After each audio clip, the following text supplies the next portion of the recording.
El Señor quiere que todas las personas cambien de pensamiento acerca de Jesucristo y sean salvas solo mediante la fe en Él. A veces la gente pregunta, ¿qué pasa con las personas que nunca han escuchado el Evangelio? Es una pregunta muy común.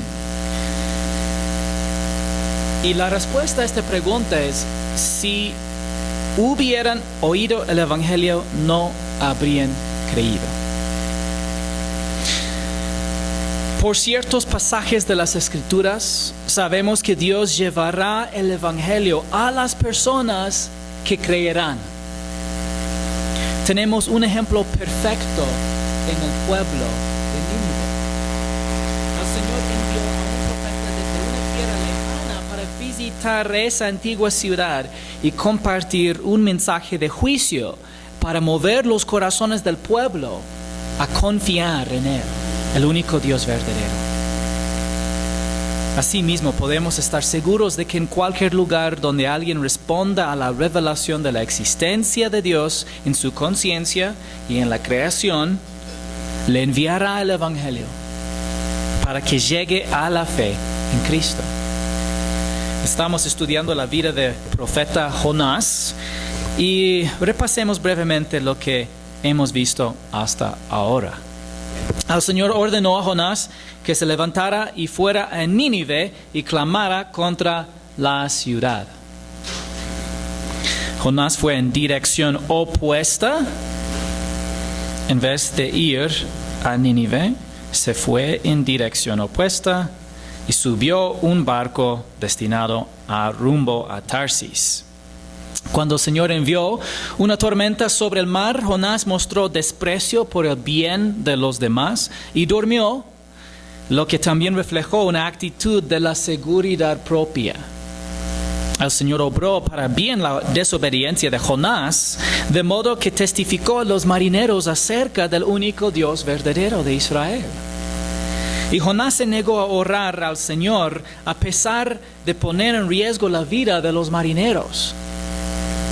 Al final, Jonás estuvo dispuesto a morir antes que a arrepentirse. Y entonces los marineros lo arrojaron al mar. Dios sostuvo sobrenaturalmente la vida de Jonás mientras se hundía al fondo del mar. Y justo antes de morir, Jonás oró en su corazón al Señor y el Señor,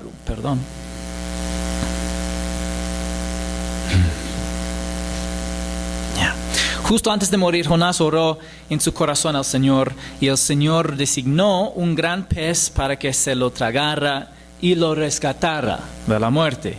Después de 3 días dentro del vientre del pez, Jonás finalmente admitió que había abandonado el amor inquebrantable del Señor, la misericordia de Dios, al confiar en sus propios planes vacíos. Y la semana pasada aprendimos también que la aflicción de Jonás le ayudó a experimentar un arrepentimiento temporal y limitado. Por muy lejos que nos alejemos del Señor, también aprendimos que siempre podemos y debemos volver a Él. Y si tu alma está saturada de la palabra de Dios, la palabra de Dios misma, saldrá en tus conversaciones con los demás y en tus oraciones al Padre. Bueno, ahora por favor abren sus Biblias conmigo en Jonás capítulo 2, versículo 10. Jonás capítulo 2, versículo 10. Aquí dice: Entonces el Señor dio orden al pez, y éste vomitó a Jonás en tierra firme. A diferencia del profeta, que inicialmente desobedeció al Señor, el gran pez obedeció inmediatamente. Hay una pregunta para cada uno de nosotros. ¿Eres como el profeta o eres como el pez?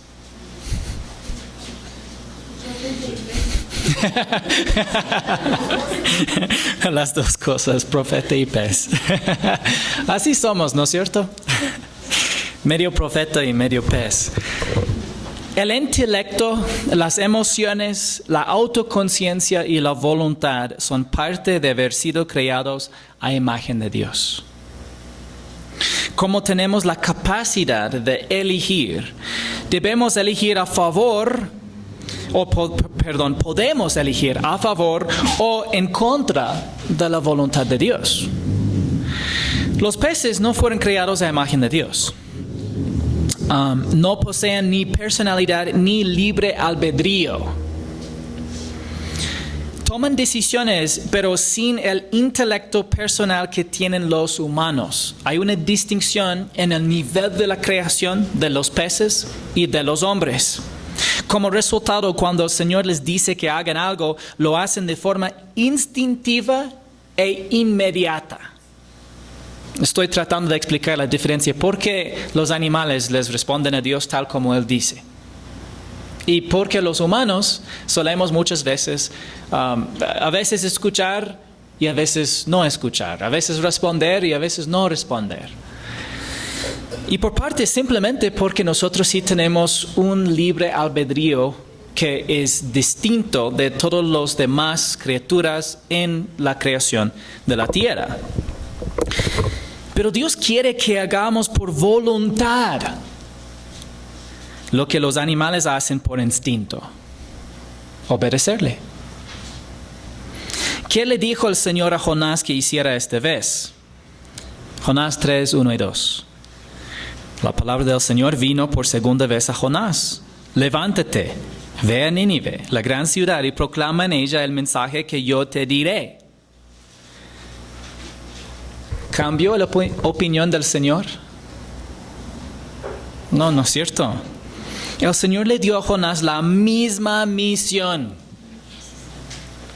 Levántate, ve a Nínive y proclama. A veces esperamos que el Señor cambie de plan o propósito. Esperamos que el tiempo y las circunstancias, incluida nuestra rebelión, eliminan algo que previamente estábamos convencidos de que era su voluntad. A veces lo que Él nos llama a hacer hoy no nos llama a hacer mañana. Esto es cierto. Pero la mayoría de las veces, después de seguir nuestro propio camino, Él está esperando que regresemos a su voluntad y plan sin que estos cambien. El Señor todavía tiene un plan para Jonás, incluso después de su fracaso. Este es una fuente a la vez de convicción como también de ánimo. Podemos recibir la consolación de saber que Dios siempre y todavía tiene un plan por nuestras vidas mientras que estemos vivos. Pero a la vez sabemos que Dios es un Dios que no cambia y generalmente el plan y propósito que Dios tiene, aun incluso en cosas específicas en nuestras vidas, muchas veces mantiene igual. Mientras estés vivo, el Señor tiene un plan para ti, personalmente. Muchos de los detalles básicos de ese plan son compartidos por todos los creyentes en Cristo. Yo sé que hay muchas preguntas gris en la vida espiritual, pero la mayoría no son. La mayoría son cosas que compartimos igual como hijos de Dios en la palabra de Dios. ¿Puede el Señor usar a personas que cometen errores? Sí, absolutamente. Porque si no utilizara a personas que cometen errores, entonces no utilizaría a nadie. La noche antes de morir en la cruz, Jesús le dijo esto a Pedro en Lucas 22, 31 al 34. Simón, Simón, mira que Satanás los ha reclamado a ustedes para zarandearlos como a trigo. Pero yo he rogado para ti para que tu fe no falle. Y tú, una vez que hayas regresado, fortalece a tus hermanos. quiero mencionar en breve, solamente deberíamos siempre recordar que Satanás tiene tanto la inteligencia como el poder para realmente cernirnos como trigo. De verdad, nosotros no tenemos chance en contra de él solos. Aparte de la gracia de Dios, aparte de la intercesión de Jesucristo a nuestro favor, ninguno tendríamos chance en contra del enemigo. Y es parte de la razón que necesitamos tener una dependencia activa y constante en el Salvador. Porque si no, Satanás nos devorará, porque es como un león rugiente. Y Pedro le dijo: Señor, estoy dispuesto a ir a donde vayas, tanto a la cárcel como a la muerte. Pero Jesús le dijo: te digo, Pedro, que el gallo no cantará hoy hasta que tú hayas negado 3 veces que me conoces. Básicamente el Señor dijo: Pedro, tú fracasarás, pero una vez que te recuperes, fortalece a otros creyentes. Instrucciones muy claras. Y Pedro respondió: Señor, yo no voy a fallar. Y el Señor explicó: en realidad vas a fracasar bastante y vas a fracasar esta noche.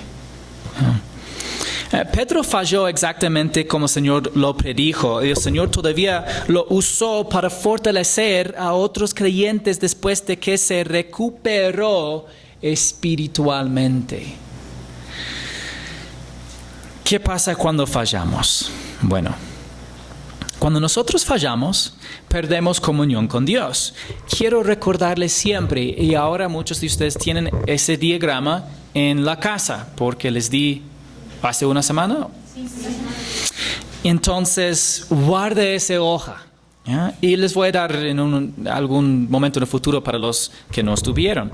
Pero nosotros somos salvos por la fe sola en Jesucristo solamente. Es una justificación, ser declarados justos ante Dios, aunque nosotros somos pecadores. Y en este momento que ponemos nuestra fe en Jesucristo, somos bautizados por el Espíritu Santo de Dios, significa que somos sumergidos en Cristo, con una nueva identidad. ¿Ya? Y cuando ya en 2026... el serie más largo que vamos a realizar, si Dios lo permite, es el libro de Colosenses. Vamos a aprender bastante acerca de nuestra nueva identidad en Cristo, porque es fundamental para toda la vida espiritual de saber a quién te perteneces y de saber cuál es la base de esta nueva identidad y su seguridad.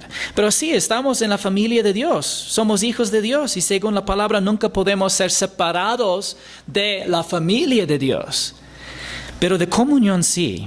Entonces, cuando nosotros entramos en la familia de Dios, no podemos salir de ese círculo grande, este círculo que es azul, pero de este círculo que tenemos en verde, que es la comunión con Dios. Podemos salir de este círculo. Y salimos de este círculo cuando nosotros pecamos. Dice en 1 de Juan 1:6, si decimos que tenemos comunión con Él. Y comunión es armonía, es acuerdo en una relación y es amistad. Ese acuerdo, armonía y amistad con el Señor, nosotros no tenemos cuando andamos en tinieblas. Y en este pasaje de 1 de Juan está hablando de pecado. Cuando estamos en pecado no tenemos armonía, amistad y acuerdo con el Señor. No tenemos comunión y no practicamos la verdad. Podemos saber la verdad, pero no estamos practicando la verdad cuando estamos en cualquier pecado. Y entonces... así que estamos caminando en oscuridad o en tinieblas, y realmente es un lugar de confusión, miseria, perdemos paz, estamos frustrados, parece que nada funcione. Y simplemente porque estamos en pecado en vez de comunión con el Señor. Y entonces, ¿cuál es la solución a este estado? ¿Qué podemos hacer? confesar. En 1 Juan 1:9 dice, si confesamos nuestros pecados, Él es fiel y justo para perdonarnos los pecados y para limpiarnos de toda maldad. Es una promesa, es segura, Dios es justo de hacerlo y es debido a que Jesús murió en la cruz por nuestros pecados y debido a que hemos sido perdonados judicialmente ante Dios por la fe en Jesús, que Dios Padre, como un Padre amoroso, nos perdona paternalmente, es decir, como un papá, no como un juez, porque ya no para nosotros es un juez, sino un papá. Y nos perdona cuando confesamos nuestros pecados. Y en griego esta palabra para confesar solamente significa decir la misma cosa, de admitir la verdad que Dios ya sabe. Y de hecho probablemente sabemos nosotros también, admitirlo. Y también nos limpia de toda injusticia o toda maldad. Esto incluye pecados de los cuales ni siquiera estuviéramos o estábamos conscientes. Dios también perdona estos pecados, porque si no, tal vez sentimos como, tal vez en su pasado fuiste católico y pensaste, pero ¿qué de los pecados que nunca confesé? Tal vez tendré que pagar por estos pecados en purgatorio o algo así. Bueno, Jesús murió por todos estos pecados y no existe purgatorio, entonces no tendrás que pagar por estos pecados. Pero según Dios, hay muchos pecados que tú ya has olvidado o no estabas consciente de aquellos pecados. Entonces, en el momento que confieses los pecados que conoces, Dios te perdona todo, ¿ya? Dios te perdona todo. Es casi, puedes imaginar a la vida de un niño y él de pronto está haciendo algunas travesuras y después de hacer algunas cosas enseguida ya tú lo corriges de la última cosa que realmente fue grave y él pide perdón, tú lo perdones y él está perdonado de todo, no solamente de la última cosa en la serie de 3 cosas que hizo, ¿ya? Pero ¿cómo se ve? Pero ¿qué deberíamos hacer después de regresar a comunión? Porque no queremos solamente confesar el pecado, regresar a comunión y ya. Queremos enseguida hacer algo y es eso. Queremos enseguida intencionalmente seguir la dirección del Espíritu Santo de Dios. Porque una vez que estemos en comunión con el Señor, el Espíritu Santo de Dios nos llena. Y nos llena significa que nos controla. Él ya tiene control. Y Él quiere dirigirnos hacia la voluntad de Dios. Entonces, queremos conscientemente cedernos ante Dios y específicamente seguir la dirección de su Espíritu, porque la vida espiritual no es principalmente medida en base de lo que no hacemos, sino en lo que sí hacemos, es decir, de andar en toda la buena y perfecta y agradable voluntad de Dios, no solamente evitar ciertos pecados. Efesios 5, 18 al 21 explica cómo se manifiesta, cómo se ve la llenura del Espíritu. Y no se embriagan con vino, en lo cual hay disolución, eso es una cosa que nos puede controlar, sino sean llenos del Espíritu. ¿Y cómo se ve eso? Hablan entre ustedes o hablando entre ustedes con salmos, himnos y cantos espirituales, cantando y alabando con su corazón al Señor. Den siempre gracias por todo en el nombre de nuestro Señor Jesucristo, a Dios el Padre. Sométense unos a otros en el temor de Cristo. Estas cosas fluyen de la llenura del Espíritu Santo de Dios. La llenura del Espíritu cambia la forma en que hablamos unos con otros. Pone en nuestros corazones un canto de alabanza al Señor. Nos hace agradecidos y nos hace sumisos unos hacia otros por amor a Cristo, reflejando lo que vemos en Filipenses capítulo 2, teniendo una preocupación por el máximo bien espiritual de los demás antes que las preferencias personales. Hacemos todo eso cuando permanecemos en dependencia de Cristo. Y solamente quería mostrarles aquí la dependencia y permanencia en dependencia activa de Cristo en comunión con el Señor. Y este es el lugar donde nosotros vivimos, andamos por fe en nuestro Salvador. Pero entonces, ¿qué hizo Jonás esta vez? Y Jonás se levantó y fue a Nínive, conforme a la palabra del Señor. Nínive era una ciudad grande de un recorrido de 3 días. ¡Wow! Bien grande. Finalmente Jonás obedeció al Señor. Por fin. Podemos decir que él eligió redimir el tiempo que el Señor le había dado. Y asimismo, mientras estemos vivos, debemos buscar aprovechar al máximo el tiempo que el Señor nos da en esta tierra. ¿Y aprovechar en qué sentido? Para el Señor. Efesios 5, 15 al 17 dice: por tanto, tengan cuidado cómo andan, cómo viven. No como insensatos, sino como sabios. Aprovechando bien el tiempo. Significa literalmente redimiendo el tiempo. ¿Ya? Tiempo que existe, ¿ya? Y redimiéndolo para los propósitos de Dios. Porque por naturaleza, el tiempo en que nosotros estamos aquí en la tierra, lamentablemente va con la corriente del mundo hacia los propósitos de Satanás. Tenemos que redimir ese tiempo. Tenemos que comprarle, pero para darle un propósito espiritual. Sacarlo del corriente del mundo y aplicarlo para las cosas de Dios. Porque no sucederá así solo. ¿Cómo sabemos cuál es el mejor uso del tiempo? Bueno, aprendemos cómo usar mejor el tiempo que tenemos en la palabra de Dios.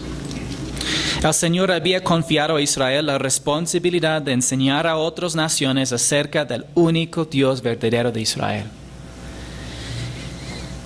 Y en lugar de hacer eso, muchas veces odiaron a otras naciones.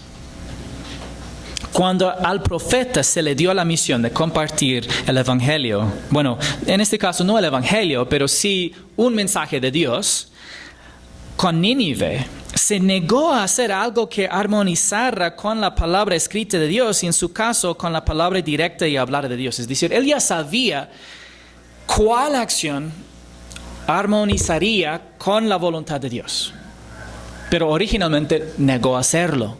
Y después decidió hacer, obviamente él sabía cuál cosa o acción armoniza con la voluntad de Dios porque Dios lo dijo directamente.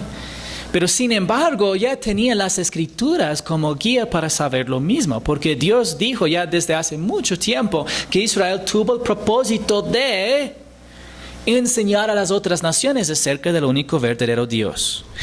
Y igual que Israel, la iglesia está llamada a compartir con los demás sobre el único Dios verdadero de Israel. ¿Cómo se hizo hombre? ¿Y cómo murió en una cruz por nuestros pecados para ofrecernos la vida eterna? 1 de Pedro 3:15 dice: sino santifiquen a Cristo como Señor en sus corazones. ¿Cómo? Estando siempre preparados para presentar defensa ante todo el que les demande razón de la esperanza que hay en ustedes. Pero háganlo con mansedumbre y reverencia. Si has confiado en Jesucristo como tu Salvador personal, tú tienes una esperanza. Tú tienes por lo menos 2 esperanzas específicas y claras. Una esperanza es que en el día que mueras, irás al cielo. Y es una esperanza grande, porque muchos no saben a dónde irían en el día que mueran. La otra cosa es la esperanza de la resurrección. Tú sabes que un día vas a tener un cuerpo sin pecado, un cuerpo inmortal y glorioso. Y en ese cuerpo vas a pasar la eternidad con Dios, en gloria. ¡Qué hermosas esperanzas! Que la mayoría de la gente no tienen. Y el Señor quiere que primero compartas esa esperanza con todos tus conocidos. ¿Ya?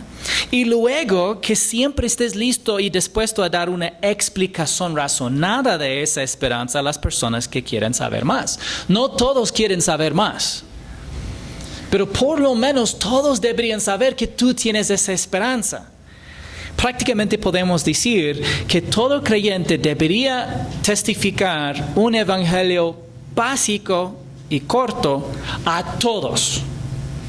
Y un evangelio más detallado a la gente que piden una explicación o que estén dispuestos a escuchar una explicación más profunda cuando tú ofreces presentar esa defensa, esa explicación razonada de tu fe y esperanza. Pero deberíamos siempre hacerlo con gentileza y humildad.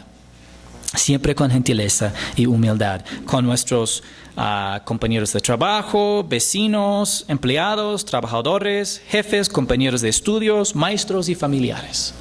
Todos. ¿Ya? ¿Y por qué dice Pedro que debemos estar preparados para presentar defensa de nuestra esperanza ante todos? Él dice eso porque en todas las escrituras vemos un principio grande y importante. Jesús murió por todos, para que todo el que crea en Él sea salvo. Es decir, el Señor quiere que todos sean salvos y ofrece esa salvación a todos. Dice en 2 de Pedro 3:9, el Señor no se tarda en cumplir su promesa, según algunos entienden la tardanza, sino que es paciente para con ustedes, no queriendo que nadie perezca, sino que todos vengan al arrepentimiento. Y el arrepentimiento es un cambio de pensamiento. Es la razón que el pensamiento simple tiene que ver con un cambio de pensamiento acerca de lo que nos salva. El Señor quiere que cambiemos de pensamiento para que en vez de confiar en nuestras propias buenas obras y méritos personales, que confiemos más bien en Jesucristo y su obra terminada en la cruz y sus méritos como un Salvador suficiente. ¿A quién quiere el Señor que se salve? 1 Timoteo 2, 3 y 4 dice, porque esto es bueno y agradable delante de Dios nuestro Salvador, el cual quiere que todos los hombres sean salvos y vengan al pleno conocimiento de la verdad. Jesucristo desea que todas las personas se salven y por eso dio su vida por el mundo entero. ¿Cómo recibimos esta salvación? Hechos 16, 30 y 31 dice, y después de sacarlos dijo, señores, ¿qué debo hacer para ser salvo? Ellos respondieron, cree en el Señor Jesús y serás salvo, tú y toda tu casa. Cuando ponemos nuestra fe en Jesucristo, Él nos salva. Bueno, ¿qué mensaje predicó Jonás en Nínive? Dice, entonces Jonás comenzó a recorrer la ciudad camino de un día y proclamaba, dentro de 40 días Nínive será arrasada. ¿Hay algo interesante acerca de su recorrido? Que solamente hizo un día. Es decir, hizo lo mínimo. Una ciudad de 3 días, Él dice, los daré un día. La ciudad tenía 3 días de camino, pero Él solamente recorrió un día. Jonás proclamó un mensaje de juicio. Fue el mensaje que Dios lo encargó. Y deberíamos preguntarnos, ¿en qué se parece el mensaje de juicio que dio Jonás con el contexto del evangelio que nosotros predicamos? Porque vemos una similitud. Para entender adecuadamente el evangelio, deberíamos entender primero el contexto, que dice que Dios es santo, el hombre es un pecador y lo que merecemos por el pecado es la muerte. Sin este contexto, una persona o uno mismo no sabe ni por qué necesito un Salvador, por qué necesito el mensaje del Evangelio. Y entonces esto es lo que el Espíritu Santo busca convencer a los incrédulos. Dice en Juan 16, 8 al 11, y cuando Él, el Espíritu Santo, venga, convencerá al mundo de pecado, de justicia y de juicio. El pecado porque no creen en mí, de justicia porque yo voy al Padre y ustedes no me verán más, y de juicio porque el príncipe de este mundo ha sido juzgado. Cuando la gente no cree en Cristo, su pecado los separa de Dios. Es un gran problema. Porque Jesús es el único Salvador que Dios alguna vez proporcionó y es el único justo. La justicia se ve en Jesús.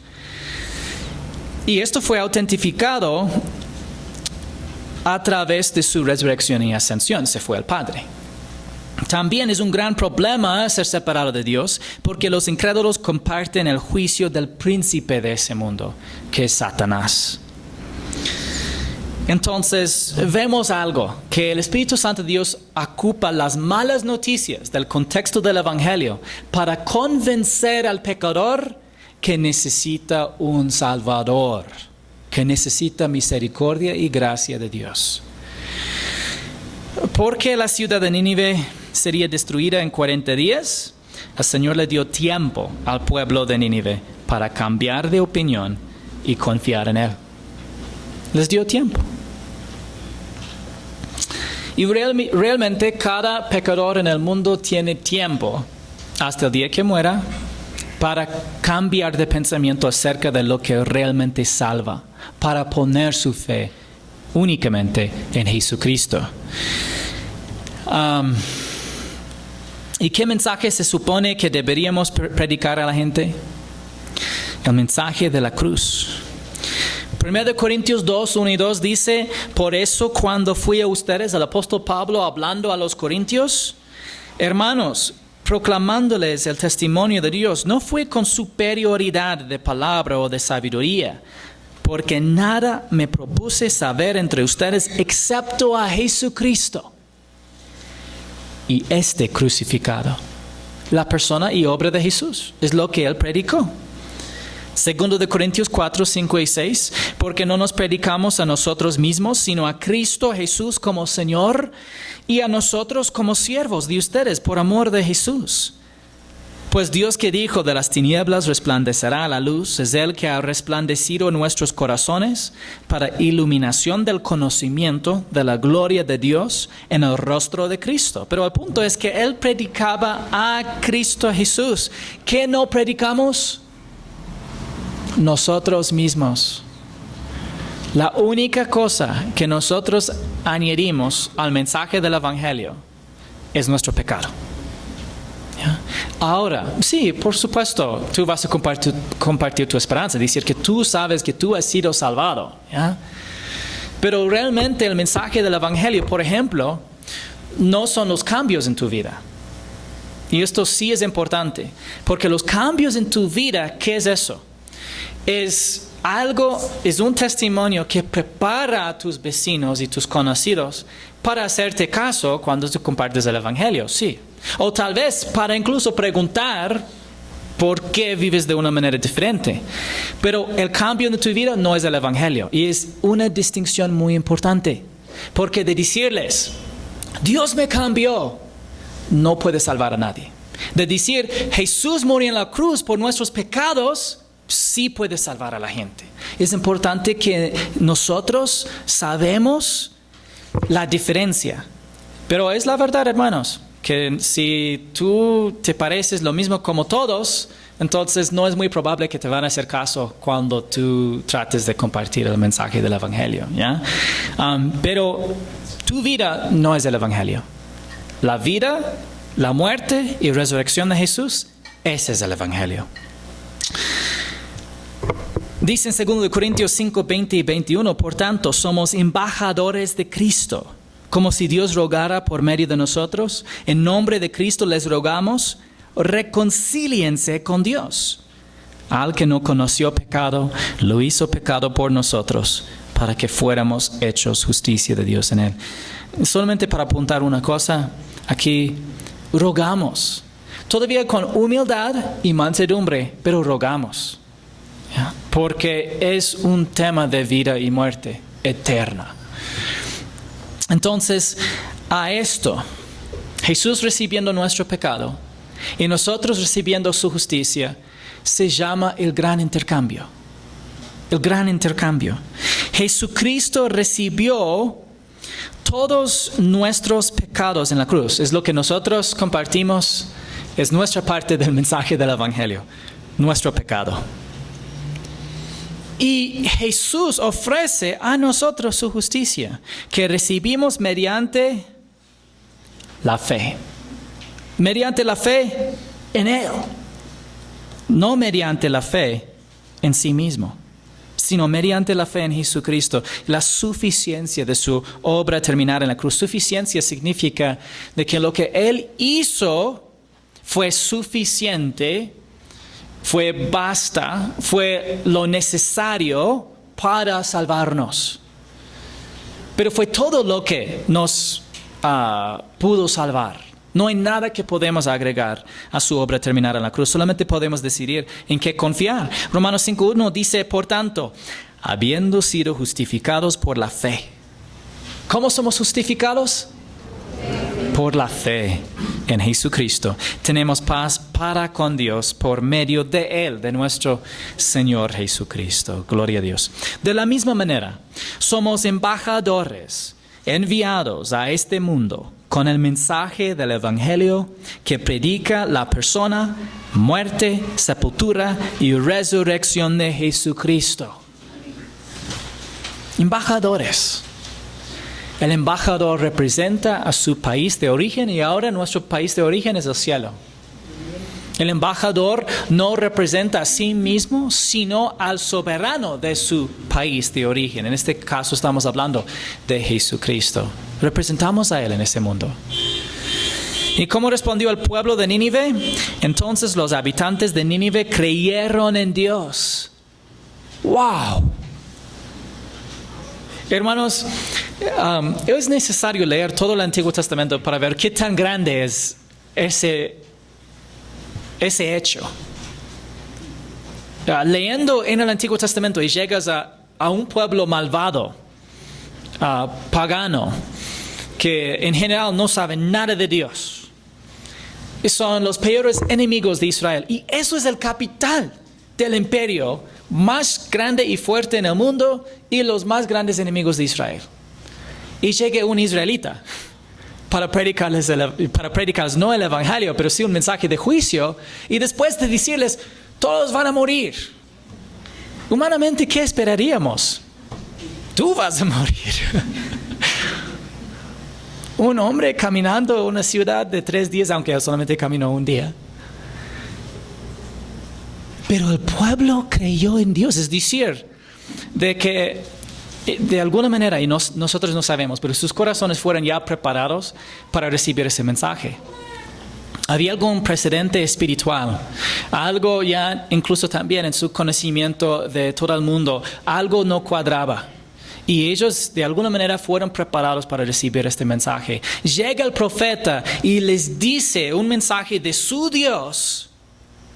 Y ellos creyeron el mensaje, que implica también que ellos tenían ya ahora un nuevo conocimiento y creencia en incluso la personalidad de ese Dios. Esto es realmente bastante asombrante. El pueblo de Nínive creyeron en Dios. ¡Wow!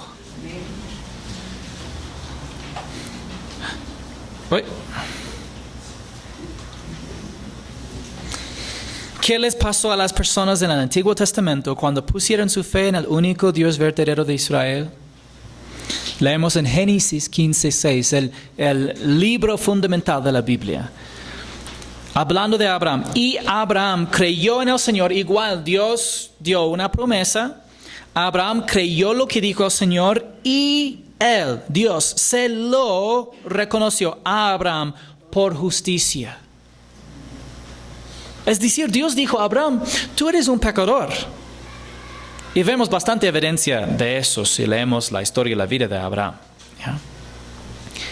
Era un gran pecador, pero tuvo confianza en el Señor y en su palabra. Entonces el Señor dijo, aunque tú eres pecador y yo soy justo, te voy a acreditar mi justicia por tu confianza en mí. Por lo que tú confías en mí y todo mi mérito como el único Dios verdadero, yo te voy a atribuir justicia para que puedas estar en mi presencia en el cielo. Cuando la gente puso su fe en el único Dios verdadero de Israel, Él les lo contó por justicia. Ni Abraham ni el pueblo de Nínive eran justos, pero Dios les contó su perfecta justicia como resultado de su fe en Él y su palabra. A la luz de creer en Dios, ¿qué hizo entonces el pueblo de Nínive? Y entonces los habitantes de Nínive creyeron en Dios y proclamaron ayuno y se vistieron de cilicio desde el mayor hasta el menor de ellos. Y hermanos, yo pensé que preparé poco porque estaba anticipando celebrar la Santa Cena, pero no sé qué pasó, porque nos falta mucho en el estudio. Y si están ansiosos de saber qué pasó con la ciudad de Nínive, tendrían que esperar hasta la próxima semana. ¿Dios destruyó la ciudad? ¿No los destruyó? ¿Qué pasó?